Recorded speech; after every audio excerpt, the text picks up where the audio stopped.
Welcomes to market radar. நான் வேதமாணிக்கம். இது trade education.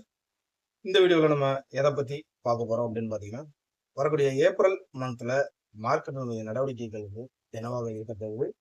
So நமக்கு ஏற்கனவே முடிஞ்ச மார்ச் மாதம் என்னென்ன விஷயங்கள் நடந்திருக்கு. ஸோ இதை பேஸ் பண்ணி வரக்கூடிய அடுத்த மாதம் நமக்கு ஒரு வாய்ப்பு இருக்குமா, குறிப்பா நிப்டி மேல போகுதா இல்ல இன்னும் கீழே ஒரு இறக்கத்தை சந்திக்க போகுதா. ஸோ இதை பத்தி நம்ம விவரமா இந்த வீடியோல பார்க்கலாம். இது வரைக்கும் நீங்க நம்ம சேனலை சப்ஸ்கிரைப் பண்ணாம பாத்தீங்கன்னா சப்ஸ்கிரைப் பண்ணிட்டு பாருங்க. நீங்க எங்களுக்கு கொடுக்கக்கூடிய ஒரு மிகப்பெரிய சப்போர்ட்டா இருக்கும். எந்த இடத்துலையும் ஸ்கிப் பண்ணாம பாருங்க. அப்பதான் இந்த வீடியோ உங்களுக்கு முழுசா புரியும். இந்த வீடியோ உங்களுக்கு ஒரு யூஸ்ஃபுல்லான வீடியோவாகவும் இருக்கும். வாங்க இப்ப நம்ம வந்து சப்ஜெக்ட்ல போயிடலாம். ஸோ நமக்கு நாளைக்கு ஏப்ரல் 1ஆம் தேதி. ஸோ நாளைக்கு நமக்கு வந்து என்ன ஆரம்பிக்க போகுது. ஸோ இதை பார்க்கறதுக்கு முன்னாடி நம்ம மார்ச் மாசத்தை ஒரு ரீவைண்ட் பண்ணி வந்து நம்ம பார்த்துருவோம்.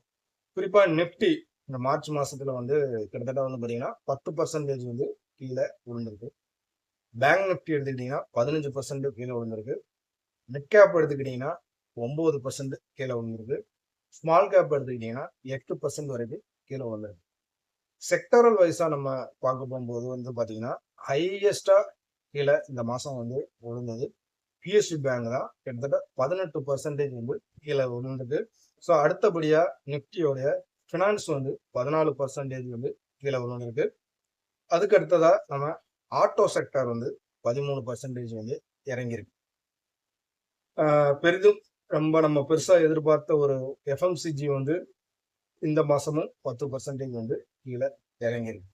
ஸோ இதுக்கான ரீசன்ஸ் வந்து நம்ம என்னங்கிறத ஃபர்ஸ்ட் பார்க்கணும். மார்ச் முதல் வாரத்திலேயே வந்து யுஎஸ் ஈரான் மேல நடத்தப்பட்ட ஒரு அட்டாக். ஸோ இந்த மிடில் ஈஸ்டோடைய டென்ஷன் வந்து இன்னும் குறையவே இல்லை, இன்னும் அதிகரிச்சுக்கிட்டே தான் போகுது. முதல் காரணமா இந்த விஷயத்த தான் வந்து நம்ம பார்க்கலாம். ரெண்டாவது விஷயமா என்னன்னு கேட்டீங்கன்னா, உலகளவுல இருக்கக்கூடிய இன்வெஸ்டர்ஸ் எதிர்பார்த்தது அமெரிக்காவுடைய பெட்ரேட். பட் அது நடக்கல. அது அன்சேஞ்சுங்கிற மாதிரியான வந்ததுக்கு அப்புறம் குளோபல் மார்க்கெட்ஸ்லயே வந்து ஒரு செல்லிங் ப்ரெஷர் ஹெவியா வந்துச்சு. அது இந்தியன் மார்க்கெட்லயும் எதிரொலிச்சு. மூணாவதா வந்து என்னன்னு கேட்டீங்கன்னா, நம்ம டொமஸ்டிக் லெவல்ல பார்க்கும்போது ஆர்பிஐடைய ஒரு சில நடவடிக்கைகளால பேங்கிங் செக்டாருக்கு ஒரு அடின்னு தான் வந்து சொல்லணும். குறிப்பா வந்து பாத்தீங்கன்னா, இப்போ நம்ம லோன் சைட்ல இருந்து ஒரு இன்சூரன்ஸ் ப்ரொவைட் பண்ணுவாங்க.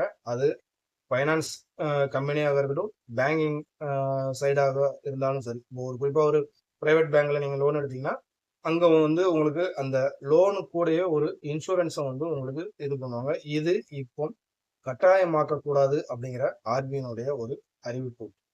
அதுக்கு அடுத்தபடியா ஆர்பிஐ கொடுத்த இன்னொரு விஷயம் என்ன அப்படின்னு கேட்டீங்கன்னா, அந்நிய செலாவணி கையிருப்பை வந்து பேங்க்ஸஸ் வந்து ஒரு குறிப்பிட்ட அளவு தான் வந்து லிமிட் மெயின்டைன் பண்ணணும் அப்படிங்கிற ஒரு அறிவிப்பும் ரீசெண்டா வந்திருந்துச்சு.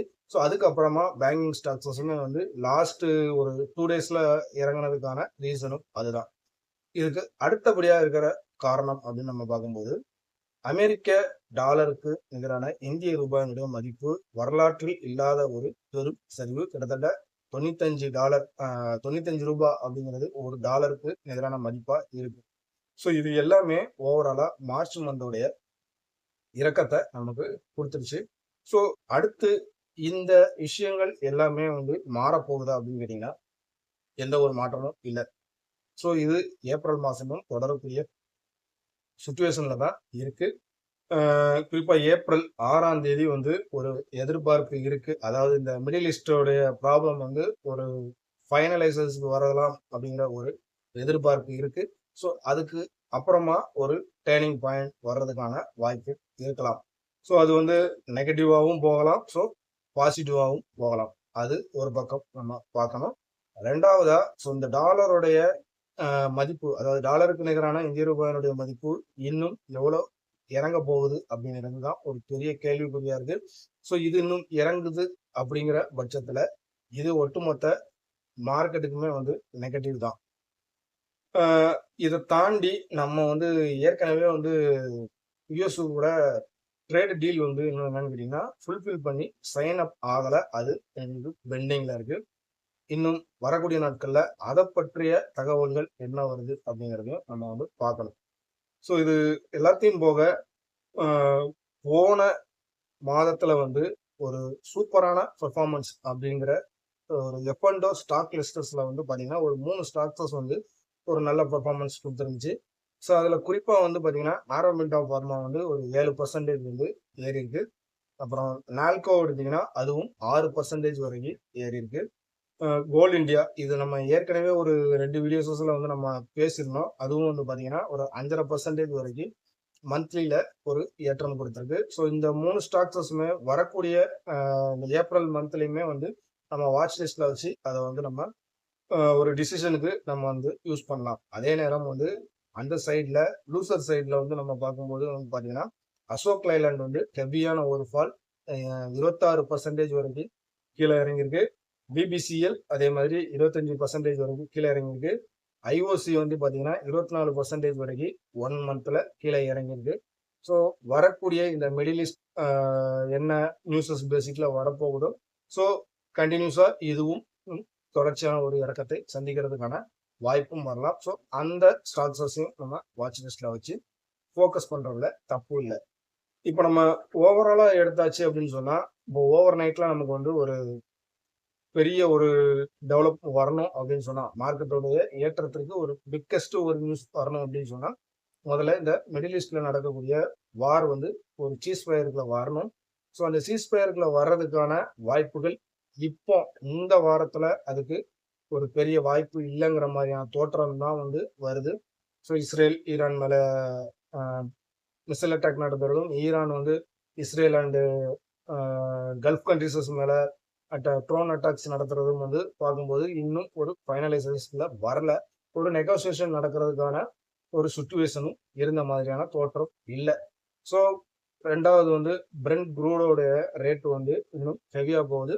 $115 அப்படிங்கிற ரேஞ்சுக்கு வந்து மேலே எடுத்துட்டு போயிட்டாங்க. ஸோ இது வரக்கூடிய ட்ரேடிங் செஷன்ஸ்லையுமே வந்து இன்னும் ஹெவியா போச்சுதுன்னு சொன்னா இது இந்தியன் மார்க்கெட்டுக்கு ஒரு மிகப்பெரிய நெகட்டிவா தான் நம்ம வந்து பார்க்கிறோம்.